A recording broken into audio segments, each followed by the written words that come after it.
5 বছর বয়সে বোন যখন কাঁদে, ভাই তখন সান্ত্বনা দিয়ে বলে, কাঁদিস না বোন, আমি তোরে চকলেট এনে দিব। আবার 10 বছর বয়সে বোন যখন কাঁদে, ভাই জিজ্ঞেস করে, তোরে কে কি কইছে ক, আমি তারে তক্তা বানাই দিব।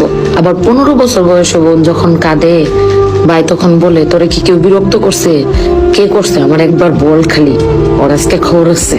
আবার 25 বছর বয়সে বোন যখন কাঁদে, ভাই তখন বলে, কিরে বোন, তোর স্বামী কি তোরে কিছু বলছে? আমার খালি একবার বল, আল্লাহর বেটার আজকে বুঝাবো মজা। তাহলে কি দাঁড়াইলো জিনিসটা? ভাই জিনিসটা হইলো ছোট্ট থেকে একটা বোনের জন্য পাহারাদার, বাবার পরেই যার স্থান। আসলে যে বোনের ভাই নাই, সে তার জীবনে একটা ছায়া পায় নাই। আর যার ভাই আছে,